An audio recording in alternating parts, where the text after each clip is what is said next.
रात के 2:30 झिंगुरों की आवाज के बीच भोपाल का 5 मंजिला लीलावती हॉस्पिटल एक भूत बंगले जैसा लग रहा था। चारों तरफ सन्नाटा था और उस सन्नाटे में एक पायल की आवाज गूंज रही थी। ये इस टाइम हॉस्पिटल में पायल की आवाज कहाँ से आ रही है? अरे होगी कोई गांव की औरत, तुम्हें पता है ना इन लोगों का। छोड़ो और उस दिल के मरीज को देखो जाकर। हाँ देखती हूँ। नर्स उस मरीज के पास पहुंची। उस समय तक सब कुछ नॉर्मल था, लेकिन तभी अचानक उस मरीज का बीपी बढ़ने लगा। उसकी सांसें तेज हो गईं और वो छटपटाने लगा। नर्स डॉक्टर को बुलाने के लिए भागने वाली थी, पर तभी उस मरीज ने नर्स का हाथ पकड़ लिया और दूसरे हाथ से वो एक तरफ को इशारा करने लगा। अरे मुझे छोड़ो, मैं डॉक्टर साहब को बुला कर लाऊंगी, तभी तो तुम बच पाओगे। लेकिन उस मरीज ने नर्स का हाथ नहीं छोड़ा। अब वो इतनी बुरी तरह तड़प रहा था जैसे कोई उसे करंट लगा रहा हो। उसके सिरहाने लगी हुई मशीनें ऐसी आवाजें कर रही थी जैसे फटने वाली हो। और तभी अचानक मशीन का शीशा टूटा और उस मरीज का तड़पना बंद हो गया। वो मर गया, लेकिन उसकी एक उंगली अभी भी एक तरफ इशारा कर रही थी। नर्स ने जब उस तरफ देखा तो सामने एक प्रेग्नेंट औरत खड़ी थी, जिसकी टांगों के बीच से खून टपक रहा था और वो लगातार उसे घूर रही थी। वो फौरन चिल्लाकर वहां से भागी। कोई है, कोई है, वहां कोई है। क्या हुआ? ये अस्पताल सही नहीं है। यहाँ रोज एक मरीज की सडन डेथ होती है और आज शायद मैंने उस सडन डेथ की वजह को देख लिया। क्या मतलब?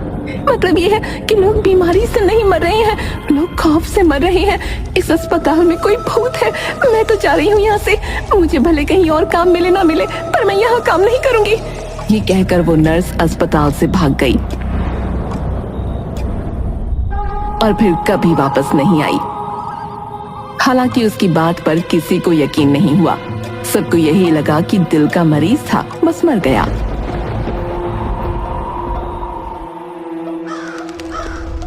दो दिन बाद उस अस्पताल में 2 इंटर्न आए, प्रेम और राहुल। नर्स उन्हें डॉक्टर प्रकाश के पास ले गई। ये है हमारे senior doctor Prakash. Hello sir. Hello sir. Hello. और इस अस्पताल के हेड डॉक्टर और मालिक डॉक्टर महेश मुंबई में रहते हैं। बहुत बड़े आदमी हैं। यहाँ आने का उनके पास अब वक्त नहीं है, पर उनका नाम तुम्हें पता होना चाहिए। डॉक्टर प्रकाश ने उन्हें जरूरी जानकारी दी और कुछ इंस्ट्रक्शन देकर अपने काम में लग गए। भाई, यहाँ सीखने को बहुत कुछ मिलेगा। हाँ, पर ये अस्पताल थोड़ा अजीब नहीं लग रहा क्या? तभी वार्ड बॉय उनके पास आया और बोला, ऐसा देखो, रात की ड्यूटी तुम दोनों को करनी होगी। रात? हमें तो लगा सीनियर नर्स या कोई और होगा। एक नर्स थी, पर वो छोड़कर चली गई। अब मैं अकेला तो नहीं रहूंगा ना। दोनों ने मना करना चाहा, पर मजबूरन मान गए।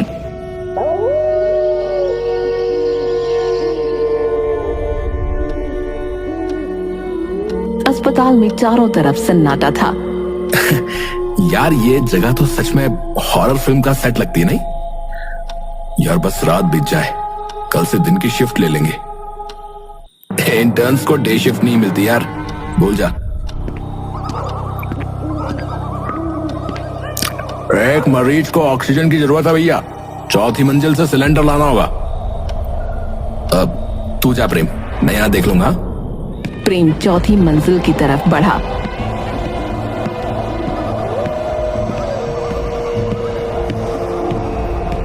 लेकिन गलती से वो 5वीं मंजिल पर पहुंच गया। 5वीं मंजिल का नजारा बेहद अलग था। वहां सब कुछ परफेक्ट था। साफ सफाई ऐसी कि बाकी मंजिलें उसके सामने फीकी लगती थीं। लेकिन अजीब बात ये थी कि वहां कोई भी नहीं था। इतना बढ़िया फ्लोर और यहाँ कोई भी नहीं। तभी उसे रोने की धीमी आवाज सुनाई दी। ये आवाज, यहाँ कौन रो रहा है? लगता है नीचे वाले फ्लोर से आ रही है। वो थोड़ा आगे बढ़ा तो आवाज और तेज हो गई। डरते डरते उसने सिलेंडर उठाया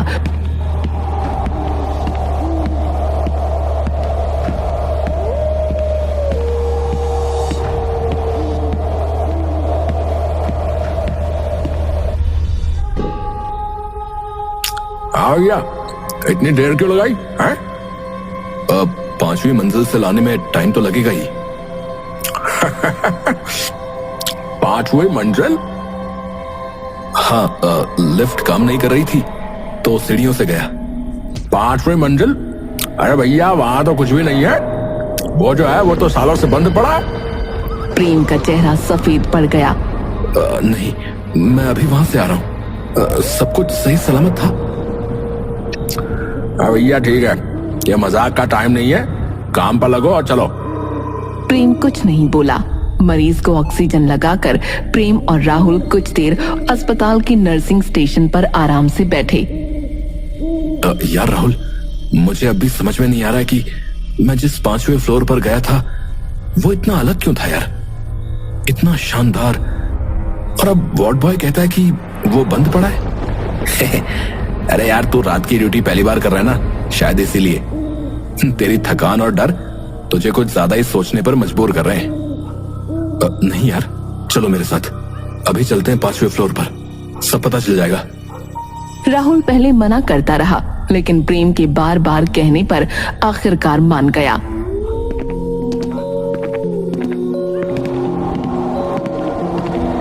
वो जैसे ही 5वें फ्लोर पर पहुंचे, दोनों हैरान रह गए। वहां सब कुछ धूल और जालों से ढका था।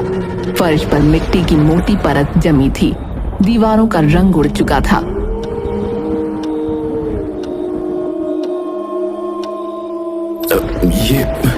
ये कैसे हो सकता है? मैं अभी कुछ देर पहले यहीं पर था यार, ये फ्लोर तो बिल्कुल नया लग रहा था। अबे यार, तू पागल हो गया क्या? देख, यहाँ कुछ भी नहीं है। तभी एक आवाज आई, आओ आगे आओ, डरना मत, आगे आओ। ओए, तूने कुछ सुना क्या? ये क्या था यार? हाँ, लेकिन ये कहां से आ रही है?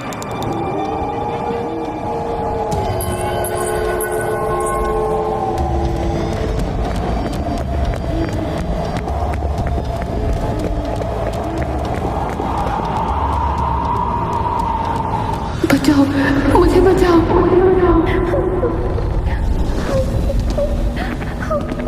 वो महिला मरीज कुछ कहने की कोशिश कर रही थी, लेकिन उसकी आवाज जैसे गले में ही अटक गई थी। तभी अचानक वो जोर जोर से कांपने लगी और उसकी सांसें रुक गईं। ये क्या हो रहा है? राहुल, ये अचानक कैसे मर गई यार? मुझे नहीं पता यार, लेकिन यहाँ कुछ सही नहीं है। अचानक उस महिला का पेट फूलने लगा। वो इतना बड़ा हो गया, ऐसा लगा जैसे अभी फट जाएगा। दोनों बुरी तरह घबरा गए और तभी उसका पेट एक बन की तरह फट गया।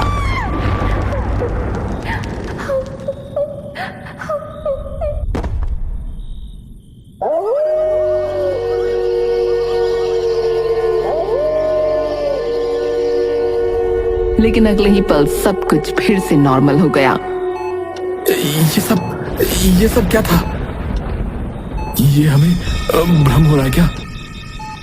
उन्होंने तुरंत वार्ड बॉय को बुलाकर मरीज की मौत के बारे में बताया, जिसने डॉक्टर प्रकाश को जानकारी दी।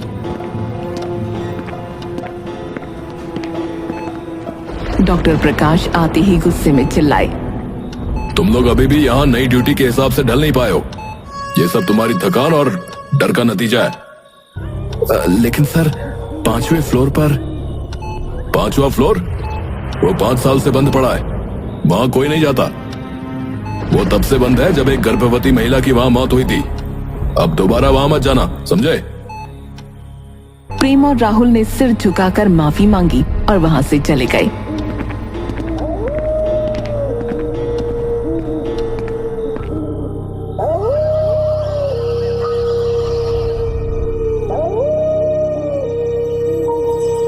अगली रात दोनों ने तय किया कि अब कुछ भी हो वो 5वें फ्लोर पर नहीं जाएंगे। लेकिन रात के सन्नाटे में एक मरीज जिसे चलने में परेशानी थी, अचानक बिस्तर से उठकर चलने लगा। राहुल, ये मरीज, ये तो चल ही नहीं सकता था ना? मरीज तेजी से दौड़ने लगा। उसकी चाल इतनी डरावनी थी कि दोनों सहम गए। लेकिन वो भागता गया। अचानक वो मुड़ा और उसकी शक्ल डरावनी हो गई। वो वापस आकर अपने बिस्तर पर गिर पड़ा। दोनों दौड़कर उसके पास पहुंचे, लेकिन वो मर चुका था। तभी अचानक उसने दोनों का गला पकड़ लिया। बचाओ बचाओ बचाओ बचाओ बचाओ। वार्ड बॉय दौड़ कर आया, लेकिन वहां सब कुछ सामान्य था। मरीज अब शांत था, लेकिन हमेशा के लिए। प्रेम और राहुल ने उस मरीज की मौत की जानकारी डॉक्टर प्रकाश को दी। इस अस्पताल में सडन डेथ आम बात है। राहुल और प्रेम को डॉक्टर का ये जवाब अजीब लगा। राहुल ने गुस्से में कहा, ऐसा है, मैं ऐसे अजीब अस्पताल में और काम नहीं कर सकता जहां मरीज ऐसे मरते हैं और कोई परवाह नहीं करता। वहां काम करना नामुमकिन है। राहुल ने नौकरी छोड़ दी और वहां से चला गया, लेकिन प्रेम रुक गया। राहुल जा सकता है, लेकिन मैं यहां से ऐसे नहीं जाऊंगा। मुझे ये पता लगाना है कि इस अस्पताल में आखिर चल क्या रहा है। अगली रात प्रेम अकेला नर्सिंग स्टेशन पर बैठा था। तभी एक गर्भवती महिला उसके पास आई। मुझे मदद चाहिए, प्लीज हेल्प मी। प्रेम ने उसे लेटाया और तुरंत डॉक्टर प्रकाश और नर्स को बुलाया। जब वो आए तो वहां कोई महिला नहीं थी। क्या तमाशा है ये? तुम्हें लगता है कि हम खाली बैठे हैं? यहाँ मरीजों की जान बचाने का काम होता है और तुम हमें बेवजह परेशान कर रहे हो। सुधर जाओ वरना नौकरी छोड़ दो। प्रेम ने कुछ नहीं कहा। डॉक्टर और नर्स के जाने के बाद वो वहीं बैठा रहा, लेकिन उसका दिल बेतहाशा धड़क रहा था। तभी उसे आवाजें सुनाई देने लगीं। 5वें फ्लोर पर आओ, मुझे बचाओ प्लीज। प्रेम घबराया, लेकिन आवाजों के पीछे पीछे चल पड़ा। सीढ़ियां चढ़ते हुए उसके पसीने छूट रहे थे।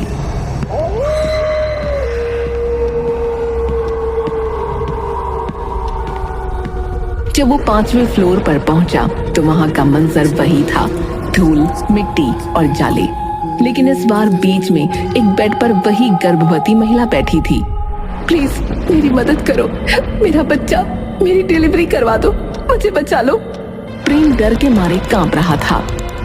उसे कुछ समझ नहीं आ रहा था कि वो क्या करे, लेकिन जैसे जैसे वो उसकी मदद करने के लिए आगे बढ़ा, महिला का रूप बदलने लगा।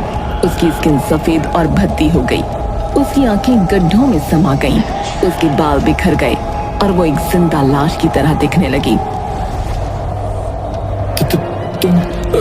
तुम कौन हो? ये क्या हो रहा है? प्लीज मुझे बचा लो, मेरी डिलीवरी करा दो। प्रेम डर से कांपते हुए पीछे हटने लगा, लेकिन तभी उसने एक बच्चे के रोने की आवाज सुनी। प्लीज मुझे और मेरे बच्चे को बचा लो।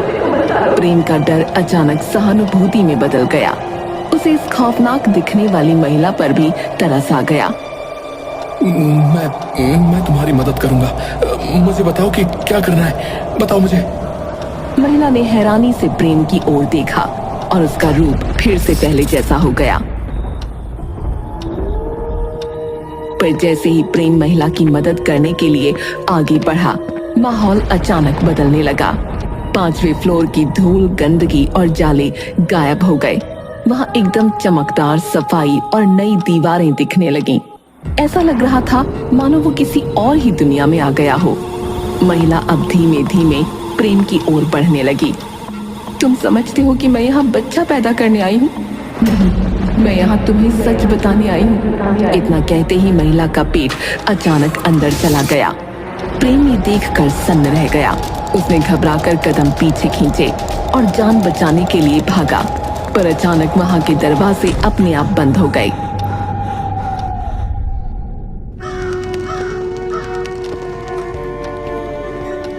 डरा हुआ प्रेम अगली सुबह अस्पताल के हेड डॉक्टर महेश को कॉल करता है।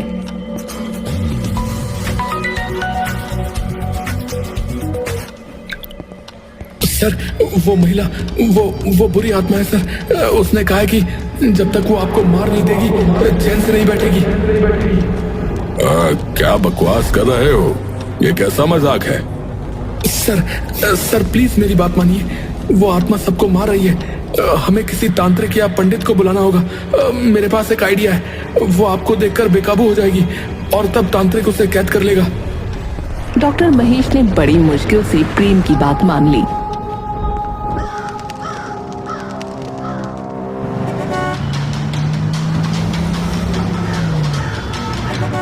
अगले दिन वो अस्पताल पहुंचे।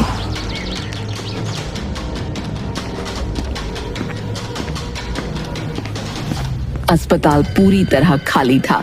वहां कोई मरीज, नर्स या अन्य स्टाफ नहीं था। प्रेम, ये क्या मजाक है भाई? अस्पताल में कोई भी क्यों नहीं है?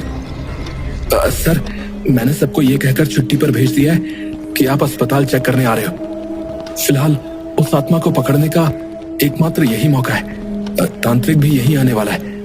आप बस अंदर चलिए।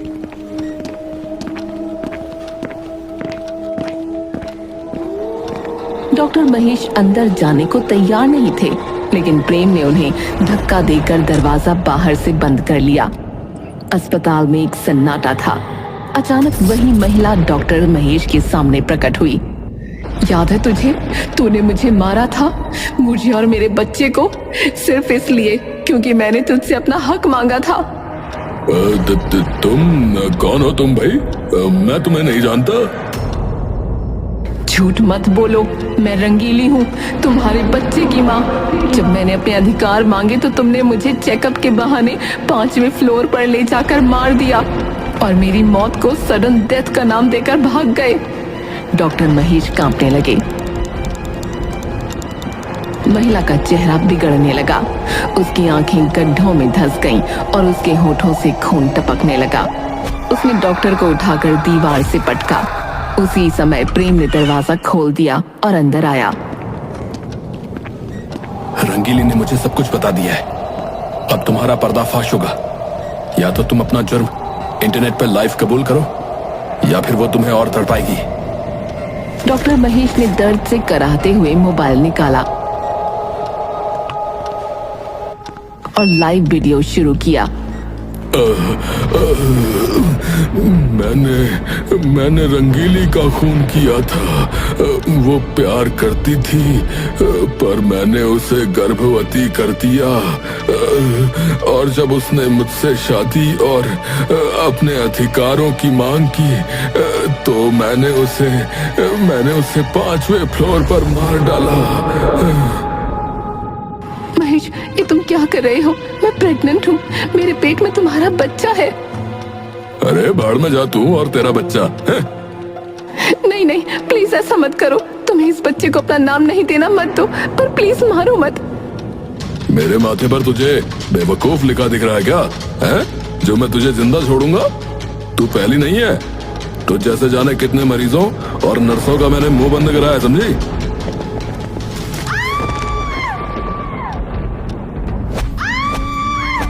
मेरा बच्चा, मेरा बच्चा। महेश को तरस नहीं आया। पहले तो उसने उसे बुरी तरह पीटा और पीटने के बाद उसे एक इंजेक्शन लगाया, जिससे उसकी मौत हो गई।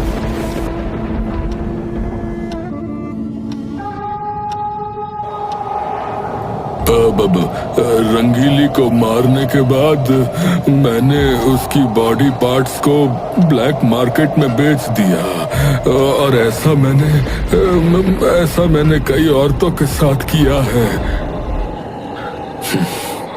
डॉक्टर के रूप में हैवान है तू, हैवान। अब तेरा अंत होगा महेश। ये कहते ही उसने डॉक्टर महेश का गला पकड़ा और उसे इंटरनेट पर लाइव ही मार डाला। डॉक्टर की चीखें कमरे में गूंजने लगीं। अब मुझे मुक्ति मिल गई, शुक्रिया प्रेम। प्रेम ने धीरे धीरे महिला को गायब होते देखा। माहौल में एक सन्नाटा छा गया। प्रेम ने गहरी सांस ली और अस्पताल से बाहर आ गया।